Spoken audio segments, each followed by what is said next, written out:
میں اپنی ماں کے پیٹ میں تھا، ابھی میری پیدائش میں 2-3 مہینے باقی تھے، میرے ابو حضرت عبداللہ کا انتقال ہو گیا، تو بتا تو نے میرے باپ کو دیکھا ہے، میرے ابو تھے کیسے؟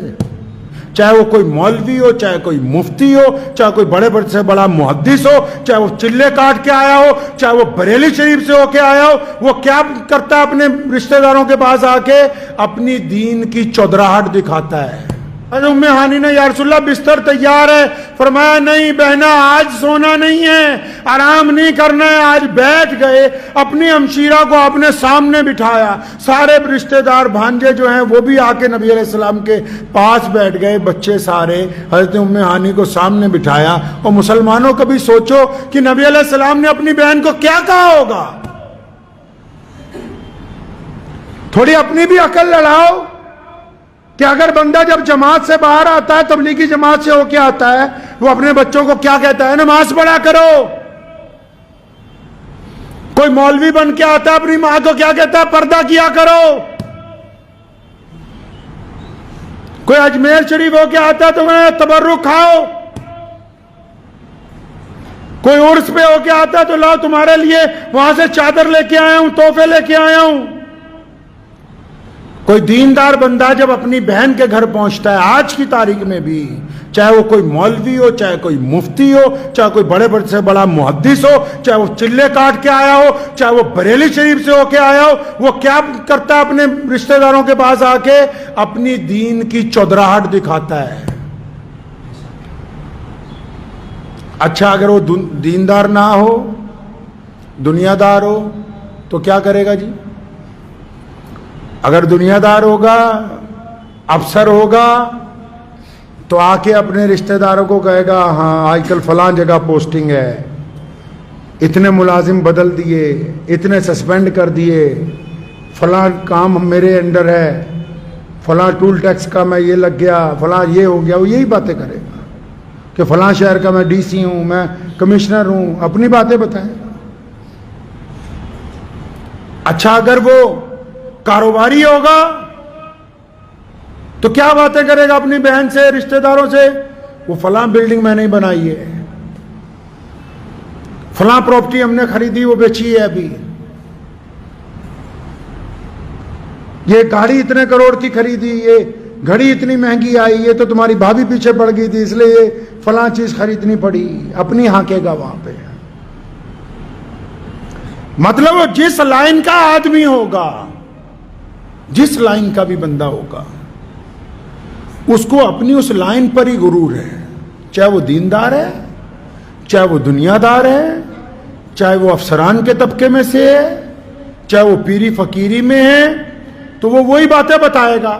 تو آپ سوچیں رسول اللہ صلی اللہ علیہ وسلم نے کیا کہا ہوگا اپنی بہن سے کہ صبح شام سبحان اللہ و بحمدہ پڑھا کرو؟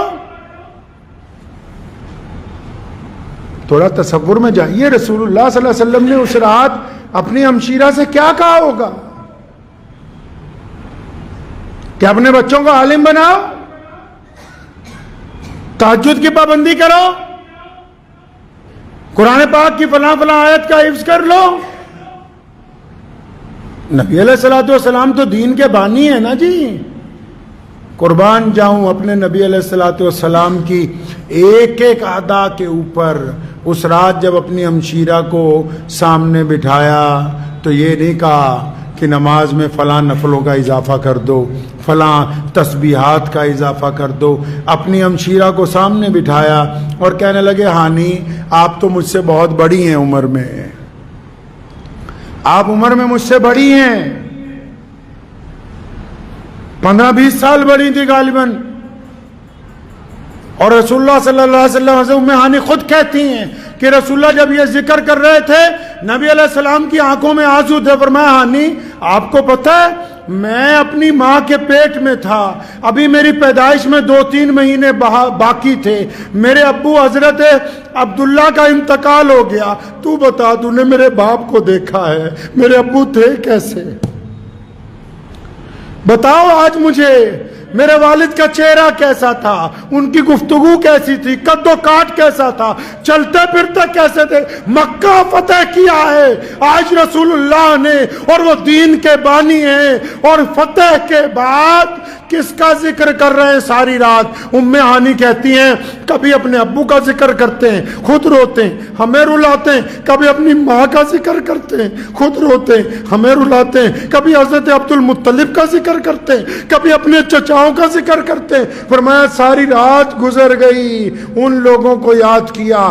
رسول اللہ نے ہمیں سکھایا کہ مسلمانوں جب کسی مقام پر پہنچ جاؤ، جب تمہیں اللہ عزت دے دے، جب تم طاقتور بن جاؤ، جب اللہ تعالیٰ تمہارے میں طاقت لا دے، جب تم پرکشش بن جاؤ، پھر ڈینگے نہ ہانکنا، پھر ان لوگوں کو یاد رکھنا جو اس وقت تمہارے ساتھ تھے جب کوئی تمہارے ساتھ نہیں تھا۔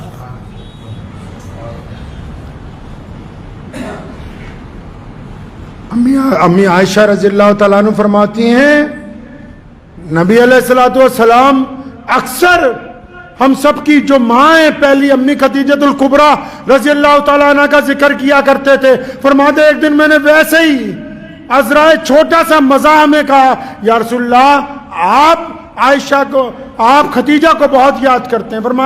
فرماتی تھی کہ روزانہ حضرت خدیجہ کا ذکر کیا کرتے تھے۔ فرمایا ایک دن میں نے ویسے ہی کہا کہ آپ خدیجہ کا بہت ذکر کرتے ہیں، کیا بات ہو گئی؟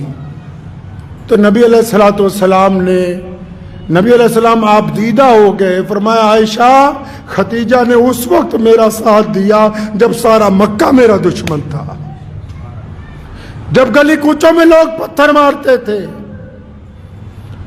جب ابو جہل اور اس کے کرندے رسیاں گلے میں ڈالتے تھے،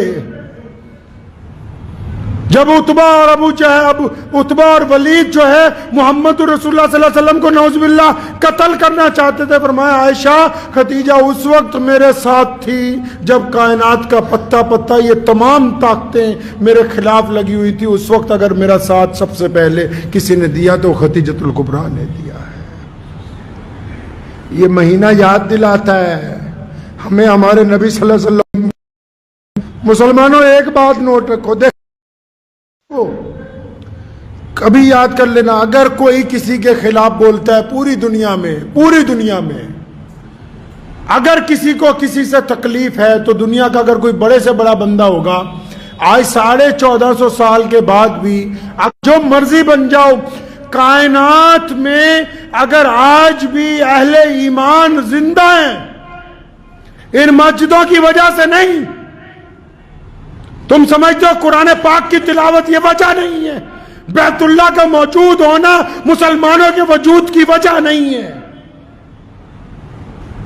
کہا نا بلال نے کہ کعبے کا کعبہ محمد رسول اللہ ہے، یاد رکھو اگر رسول اللہ صلی اللہ علیہ وسلم کا دامن ہاتھ سے چھٹ گیا، اگر حضور نبی علیہ الصلوۃ والسلام کا دامن ہاتھ سے چھٹ گیا، پوری دنیا تمہارے ساتھ آ جائے، کوئی تمہیں کامیابی دلوا نہیں سکتا جب تک رسول اللہ صلی اللہ علیہ وسلم کا دامن تمہارے ساتھ ہے۔ دنیا تمہارے سامنے سرنگو رہے گی، اگر یہ دامن چھٹ گیا پھر کوئی آسرا نہیں ہے کائنات میں۔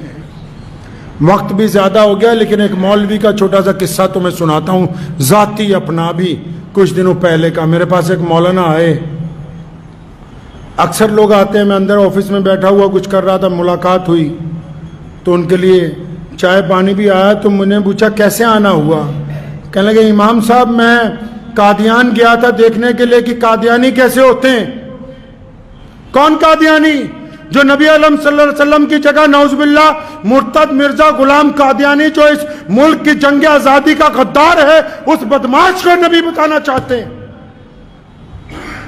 تو مولوی بڑے اونچے ادارے سے آیا تھا کہ جی میں ابو دھابی میں رہتا ہوں۔ تو جب اس نے یہ بات مجھے کہی نا تو مجھے اپنے باپ داداؤں کا عمل یاد آ گیا۔ میں کہا مولانا آپ ذرا اٹھ کے کھڑے ہو جائیے، اور سوچا پتہ نہیں تصویر کھنچانی ہوگی، میں کھڑے ہو جا اٹھ کے۔ میں کیا بات، میں کھڑے ہوئیے اٹھ کے، تو سامنے دروازہ ہے، چپ چاپ آپ باہر نکل جائیے۔ کہنے لگا میں مسلمان ہوں۔ میں کہا مسلمان ہے؟ جس بندے کے دل میں شک پیدا ہو جائے کہ کہ دشمن سے گفتگو کر لیں نعوذ باللہ کہ تم بتاؤ کیا ناراضگی ہے نبی علیہ الصلوۃ والسلام سے۔ علامہ انور شاہ کشمیری رحمۃ اللہ علیہ نے لکھا کہ اگر کسی کے دل میں شبہ آ جائے، لیٹے ہوئے آرام کرتے ہوئے خیالات کے درمیان یہ شبہ نعوذ باللہ پیدا ہو جائے کہ نبی علیہ الصلوۃ والسلام کے مقابلے میں جس نے نبوت کا دعویٰ کیا اس سے بات بھی کر لی جائے، وہ بندہ بھی ایمان سے خارج ہے، اللہ اور اس کے رسول کا اس سے کوئی واسطہ نہیں۔ میرے پاس ایک اور مولانا آئے پوچھنے کے لیے کہ جی فلاں نیا فرقہ چل رہا ہے، اس کا پیچھے چلے نہ چلے۔ میں کہا بات سن لو، جنہوں نے محمد الرسول اللہ کی وفاداری کرنی ہے اللہ اور اس کے رسول کی اتباع وہی کریں گے۔ غداروں کی نہ ہم نے کل پرواہ کی، غداروں کی نہ آج ہم پرواہ کرتے ہیں۔ جس دن سے رسول اللہ نے دین کی ابتدا کی ہمارے پیرلل دشمن چلتا آ رہا ہے، منافقین پیرلل چلتے آ رہے ہیں، لیکن تاریخ اٹھا کر دیکھ لو منافقت کرنے والے بھی پیچھے ہیں، دشمنی کرنے والے بھی پیچھے ہیں۔ کائنات میں اگر سب سے بلند کسی کا نام ہے تو وہ محمد الرسول اللہ کا ہے۔ تو دعا کیجئے۔ آپ لوگوں سے بھی میری یہی گزارش ہے کہ اس مہینے میں زیادہ سے زیادہ درود شریف پڑھنا ہے، کثرت سے درود شریف پڑھنا ہے، چپ چاپ غریبوں کا ساتھ دینا ہے، ناراضگیاں دور کرنی ہے، روٹھوں کو منانا ہے، آنکھوں میں شرم و حیا پیدا کرنی ہے، بنا کسی کا مذہب دیکھے ہوئے ہر مظلوم کی مدد کرنی ہے، بھوکوں کے منہ میں لقمہ ڈالنا ہے ایسے کہ وہ فوٹو فیس بک پہ نہ آئے، غریب کو اس طرح کمبل دینا ہے کہ غریب کی بے عزتی نہ ہو، محتاج کے گھر میں ایسے آٹا پہنچانا ہے کہ محلے میں کسی کو خبر نہ ہو۔ یہ میرے نبی صلی اللہ علیہ وسلم کی سنت ہے۔ اس مہینے میں نبی علیہ السلام پہ کثرت سے یاد رکھیں، ہم زندہ نبی کی امت میں سے ہیں۔ جب تم درود پڑھتے ہو نا باقاعدہ فائل پیش کی جاتی ہے دربار رسالت حضرت محمد رسول اللہ صلی اللہ علیہ وسلم میں، کہتے ہیں یا رسول اللہ فلاں شہر میں، فلاں گاؤں میں، فلاں جنگل میں فلاں بندہ آپ کا امتی جو ہے بیٹھا ہوا آپ پر درود و سلام بھیج رہا ہے۔ اور کیوں نہ بھیجے، کائنات میں ہے ہی ایک ذات جس کے لیے اللہ نے یہ کمال کر دیا، خود فرمایا اللہ تعالیٰ نے کہ میرے بندو میں خدا ہو کے رسول اللہ پر درود بھیجتا ہوں، تم بھی محمد رسول اللہ کے اوپر درود بھیجا کرو۔